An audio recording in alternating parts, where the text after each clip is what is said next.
is what I have, this is what I have, and this is what I have. Now, at the same time, people give up the houses too, and they become a sannyas and live under the tree and things like that. Again, with the hope that all the people with the big mansions will come and bow down to me. Ultimately, the ego hasn't changed. Ego always wants something. When you were rich, you wanted a bigger mansion.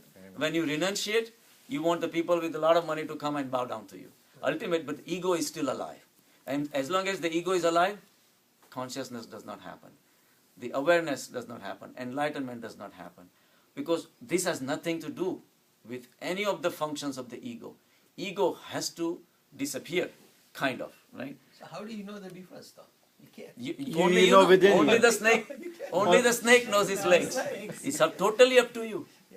So we all may be doing the same thing in the meditative hall, and we all be performing 10-15 minutes of meditation. Every single person would have done for a different reason. Right. Believe me. Some people are here only to escape from chick at home. Some people are here because I'm not now, but socializing. Oh, we'll have some people come because they have nothing else to do. 4 hours of pastime. Yeah. And somebody told me that it's a good to do these things. Things like that. Some people come for Shakuban's tea. So ultimately, what is the purpose? When there is no purpose, Then all the purposeless actions that you do is the real action, so-called. I come for tea. But today I don't find any tea. So the mind is a very complex organ. Even though it does not exist, it does exist. And we made it exist by our desires and then setting our connections and then thinking that we're going to get something out of this world, and that's going to put us into a very high nirvana state like Mahavir and Buddha and all these things. Not realizing Mahavir and Buddha gave up everything and then they had this state. So now we started giving up too, but not realizing they gave up because they didn't need, they had gotten something higher, they had gotten something much more precious, so they didn't see any, things of importance of any of the things they had. But we give up only to think that by giving up we're going to get something. Again, our desire for getting something has not gone away. So it all depends what we are really doing, why are we doing. All these things need some analysis. And the analysis you can do only from a distance.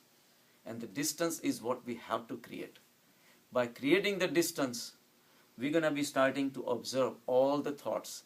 And of course, thought includes all our actions, all our motives, everything will be dissected. And only you can do it. No one can do it for you. I cannot analyze your thoughts. You cannot analyze my thoughts. You have to be the analyzer. And you are the one only who can be honest. What you speak has no value. But inside, you know. And that's all matters. Right? So, we're looking for wrong thing in a wrong place. There was a story of a king. Once he heard somebody walking on the roof in the middle of night. So he says, what's going on? So he shouted, who is up on the top of the roof? So there was one guy, he says, I'm looking for my camel. He says, in the middle of night, looking for a camel on the top of a roof? Are you guys crazy or what? So he said, let me send my servants, and but by the time the servants came, he disappeared. Couple of days later, one guy came to the palace. He says, I want to rent a room here. So the guard, he said, are you crazy? This is a palace. This is not like a guest house or anything. How can you rent a room in a palace? He says, no, I don't want to talk to you. I want to talk to the owner of the place. I really want to rent a room over here. He says, so finally they got tired of discussing with him. So he said, all right. So he took him to the king. The king says, here is the owner. Are you the owner? He says, yeah. I am the owner of this place. He says, no. 10 years back I came, there was somebody else. Oh, that was my father. Oh, so your father owned the place? No, he's no more. So you own the place now? He says, right, yeah. But 20 years back I came, it was somebody else. Oh, that was my grandfather. Are you sure you're going to be here forever? No. He says, how can you care? You own this place. You keep on changing. This is like a guest house. Just like the guest, you're coming and you're going. There's nothing yours. And we believe that this is mine, this is mine, this is mine. Everything in the world, there is no ownership there. And yet, we not only we establish our ownership, we fight for it, we defend it, And till we die, we even give up our lives for this so-called ownership. He says, if you don't We'll own kill it, for it. then We'll we kill kill for it too. Absolutely. We kill, get killed, whatever. And if the monetary gains are not there, conceptions are there. I am American, I am Hindu, we fight each other for all these things have such a major implications. There is nothing yours. You're nobody. And nobody's is, Yeah, right? nobody. And yet everybody's fighting. So that shows that how much wastage of time, energy, all this is being done. So the guy says, this is a guest house. You're also moving. You're not going to be here forever. So what's wrong with me renting me a room? So we have to question, the purpose of every action that we do. And we have to do it in a very subtle fashion. And once we understand that this is what it is, we have to start dropping the actions which are ego-oriented. People make food in the temple. Very rich, delicious, spices, everything. And they call it prasad. Prasad leke jana. Prasad leke jana. Prasad leke jana. Everybody, because they don't have to spend anything out of their pocket. Prasad leke jana. You have to eat prasad. Prasad, prasad. Prasad. Why involve God in this though? Do it outside at your house, no problem. But what has that to do with prasad? Why is it all of a sudden religious just because it's cooked in a temple? I had told one of my patients, she runs one of these Swaminarayan temple.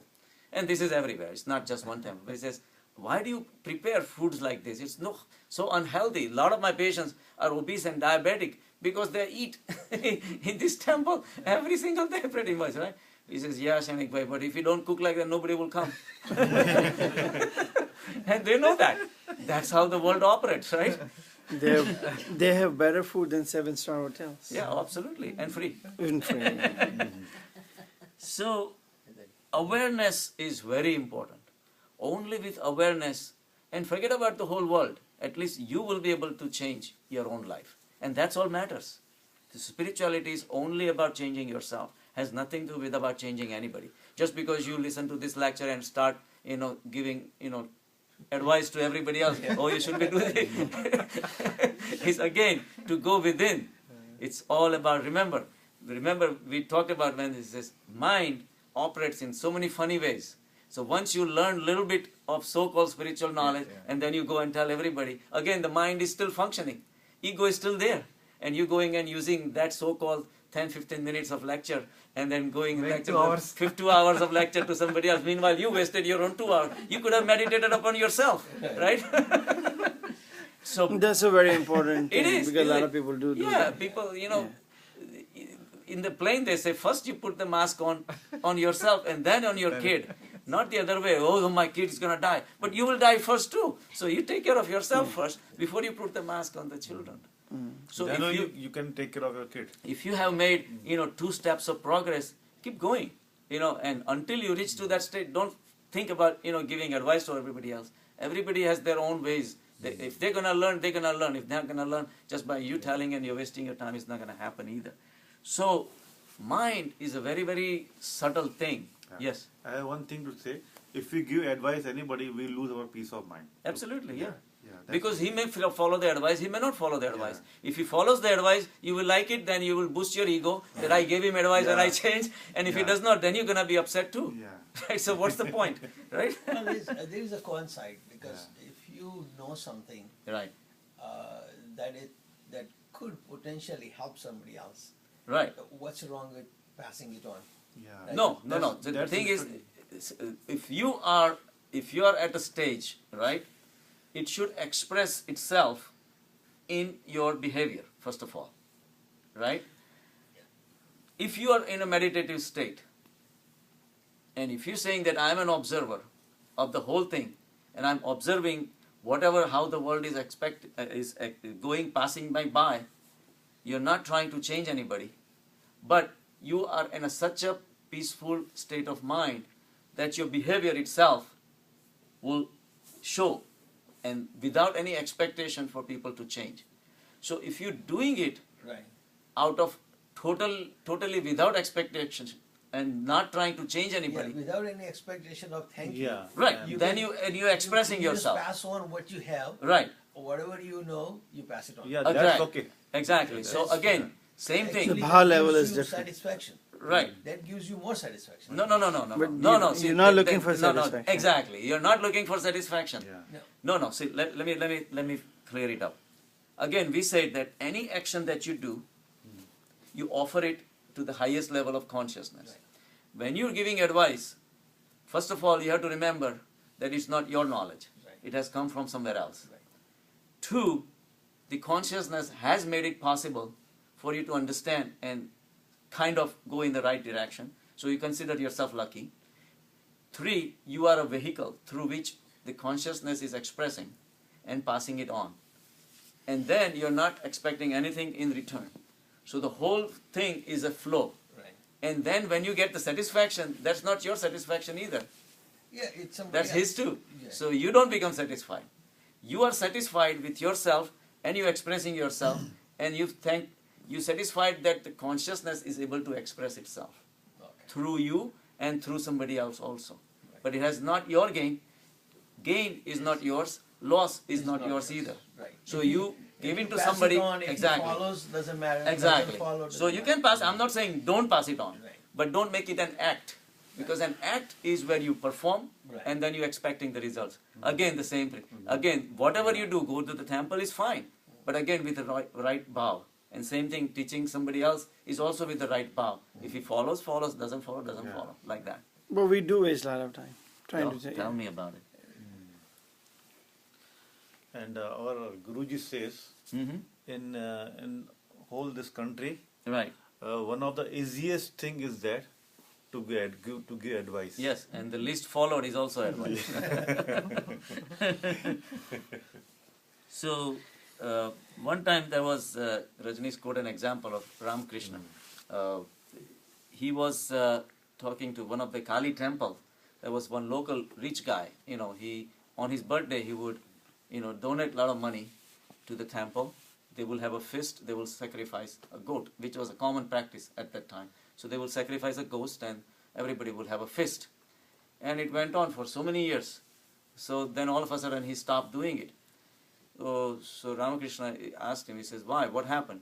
Oh, ab teeth hi nahi rahe na, kya kare? So now I don't have teeth left to eat goat, so I'm not doing it anymore. So all these years he was doing it because he enjoyed eating the food. And now he does not have the teeth left, so he doesn't have any interest in doing it. So see the futility of all these actions? See, every single, if you start analyzing yourself, every single action we're doing, there is something of a desire to get something out of it. And when there is nothing, we are not doing, oh, isme kya karne ka? But do you realize why the flowers bloom? Because somebody asked Picasso, why do you paint? He says, you don't ask the stars why they're twinkling. You don't ask the sun why it's lightening up the whole sky. It's happening. It's happening from within. Paintings are happening from within me. I'm not doing it for your convenience or your... So we have to live for ourselves. We have to go within ourselves. We have to do it for our enjoyment and express ourselves. So small little things do matter. And that defines your whole 24 hours or all your life basically. So everything is important. Why we're doing it and what is the real purpose behind it.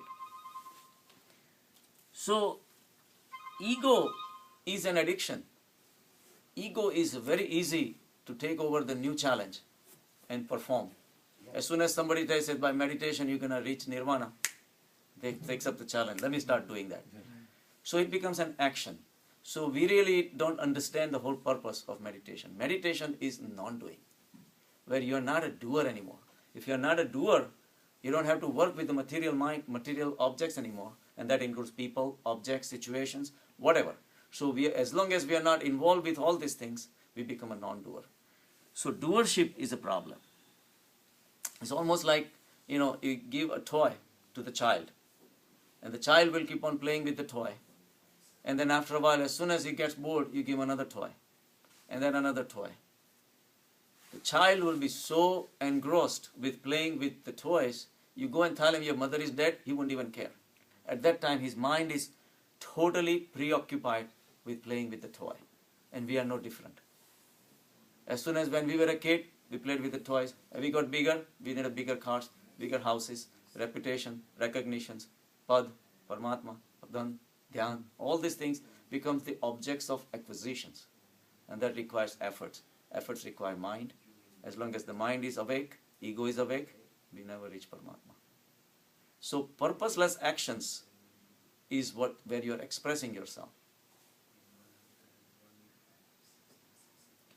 So there was one example that Rajneesh quoted once, where few acharyas, there was some religious convention going on, and they had some time to spend in between the lectures and all that.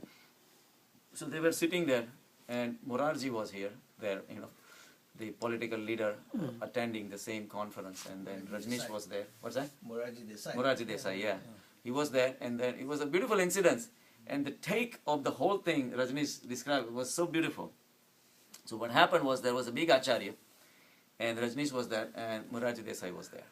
So as soon as the acharya comes in, along with him came, 2-3 of his followers, and there was a little stage. So acharya goes and sits over there automatically, and then his followers sits on the ground, and the Morarji and Rajneesh have no other place to sit, but they have to sit on the ground. So Morarji starts the issues, and before we have all these philosophical discussions and all that, tell me one thing: why are you sitting on the top, and why do we have to sit on the floor? So Acharya got embarrassed because nobody had asked him a question like that. He automatically presumed that he's the Acharya, so he has to sit on the top and everybody else has to be on the floor. So his follower says, that is our tradition. We respect Guru sitting on the top and we sit at the bottom, and that's how we learn. So Murarji says, maybe your Guru, but it's not my Guru. So why do I have to sit on the ground? And that also points. It was a very complex situation. So now Murarji, of course, wanted to sit on the top. So they asked Rajneesh, said, what do you have to say about all these things? So Rajneesh is very outspoken. He says, first of all, the same reason the Acharya wants to sit on the top is the same reason Murarji is feeling bad about sitting at the bottom. Same ego is conflicting. One ego versus another ego. They both are children. They're fighting for a toy, right? If you did not have an ego about sitting on the floor, you would not have raised this question. So the ego of the Acharya is interacting with ego of Morarji. And now, if the situation was reversed, if Morarji was sitting on the top, he would not have raised the question that why am I the only one sitting on the top, and why are these people sitting at the bottom? So the ego is finite. We have to understand. Ego deals with matter. Matter is finite, so ego is finite. And when your ego interacts with my ego, there is nothing else that can happen but fight. Fight has to happen, and that's the only way ego survives. My ego versus your ego. Alexander the Great killed so many people to satisfy his own ego that he could own the world. But at the cost of what? Millions and millions of people's egos got destroyed, because they had their own ways of setting up their little farms, raise little family, and have a beautiful life. Their egos were crushed. So there is always a conflict at the matter level. At the spiritual level, it doesn't matter. When you raise yourself to the spiritual level is infinite. I have room for everyone, and yet more. Because at spiritual level, there is no conflict. So that is the situation with the ego, and that's why we have so many divisions. There are so many conflicts, so much anger, so much jealousy, so much hatred. All this thing is there because we live at the ego level. We live at the mind level. At the finite level, I always have a problem. Why is she doing this to me? Why he's doing that to me? At the spiritual level, there is no problem. So the fights of the ego, one wins, the other one loses. One ego wins, another one loses. So that's been going on for eons.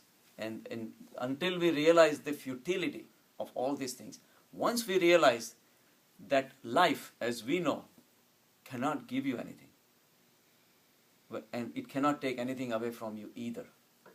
It's a total game that we play. Once we realize this, then the real observership starts. Because only at the observer level you will be able to see the futility of the game. Otherwise, if you are in the game, forget it. It's like nails and teeth. We are really struggling to survive, to crush. All these things gonna keep on happening. But only through the process of meditation, where we keep on expanding the mind and realize that what did I gain for all these years? And what do I have to lose? What did I come with? What am I going to live with? I came with nothing. I'm going to live with nothing. So what's the point? Why are we trying to kill each other for what? And meanwhile, we're losing our precious peace. But all these things happen only because your mind has not reached to its full potential. The mind is restless. The restless mind looks for the ways to become peaceful.